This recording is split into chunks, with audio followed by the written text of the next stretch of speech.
அந்த ஊர் வெயில் அடித்தால் மண் வெடிக்கும், மழை பெய்தால் நினைவாக மட்டும் இருக்கும் ஒரு சின்ன கிராமம். கிணறுகளெல்லாம் காலியான கண்களாய் நின்றன. குடங்களில் தண்ணீர் இல்லை, குழந்தைகளின் முகங்களில் சிரிப்பும் இல்லை. தண்ணீர் இருந்தால்தான் வாழ்க்கை என்று எல்லோருக்கும் தெரிந்தது. ஆனா அதை தேட முன்வந்தவர்கள் குறைவு. அந்த ஊர்ல இருந்தான் மாரிமுத்து. பெரிய படிப்பு இல்லை, பெரிய பணமும் இல்லை. ஆனா ஊருக்காக துடிக்கும் ஒரு பெரிய மனசு இருந்தது. ஒரு நாள் காலை சூரியன் முழுசா எழுந்திருக்கும் முன்பே மாரிமுத்து கையில் மண்வெட்டி எடுத்தான். இங்க தண்ணீர் இருக்குன்னு அவன் மனசு சொன்னது. அந்த நம்பிக்கைய அவன் கேள்வி கேட்கல. முதல் நாள் மண் வாசனை, பறவைகளின் சத்தம், நம்பிக்கை நிறைந்த பார்வை. இரண்டாம் நாள் வெயில் அதிகமாயிடுச்சு, வியர்வை கண்களில் வழிந்தது.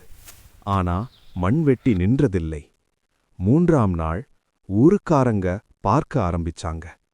இந்த இடத்துல தண்ணீர் வராது, வீண் முயற்சி என்று பேச்சுகள் வந்தது. மாரிமுத்து ஒன்றும் சொல்லல, மண்ணோடு பேசிக்கிட்டே இருந்தான். நான்காம் நாள் பள்ளம் ஆழமானது, ஆனா தண்ணீர் இல்லை. ஐந்தாம் நாள் கைகள் நடுங்க ஆரம்பிச்சது, முதுகு வலிச்சது. மனசுக்குள்ள சின்ன சின்ன சந்தேகம், நம்ம முயற்சி தப்பா?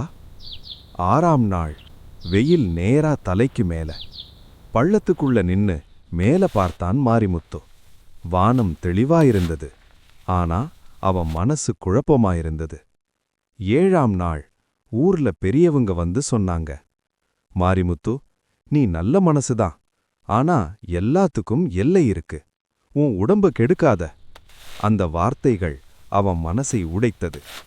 எட்டாம் நாள் மாலை மண்வெட்டியை மண்ணில் குத்தி மாரிமுத்து நீண்ட நேரம் நின்றான்.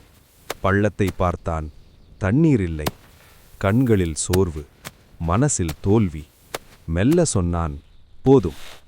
அந்த நாளோடு அவன் தோண்டுவதை நிறுத்தினான். ஒரு சிறிய அமைதி. நாட்கள் கடந்தது. ஒரு நாள் அதே இடத்துக்கு வந்தான் கண்ணன். பள்ளத்தை பார்த்ததும் அவன் நின்று யோசிச்சான். இவ்வளவு ஆழமா தோண்டியிருக்கான் என்றா தண்ணீர் அருகில்தான் இருக்கும். அவன் மண்வெட்டியை எடுத்தான். 1 அடி, 2 அடி. மண்ணின் நிறம் மாற ஆரம்பிச்சது. 3ஆம் அடியில் சப், ஒரு சின்ன சத்தம். 4ஆம் அடியில் மண் நனைஞ்சது. அடுத்த நிமிஷம் பள்ளத்திலிருந்து தண்ணீர் ஊற்று போல நிரம்பி வழிந்தது. தண்ணீர் என்று கத்தினான் கண்ணன். ஊரே ஓடி வந்தது. குழந்தைகள் கையில் தண்ணீர் எடுத்து சிரித்தார்கள். பெண்கள் கண்களில் கண்ணீர் துடைத்தார்கள். நம்ம ஊருக்கு தண்ணீர் வந்துடுச்சு. ஒரு உணர்ச்சியான இசை. அந்த கூட்டத்துல ஒரு மூலையில மாரிமுத்து நின்றான். அவன் தோண்டிய பள்ளம், அதுல வழியும் தண்ணீர். அவன் நீண்ட நேரம் பேசல.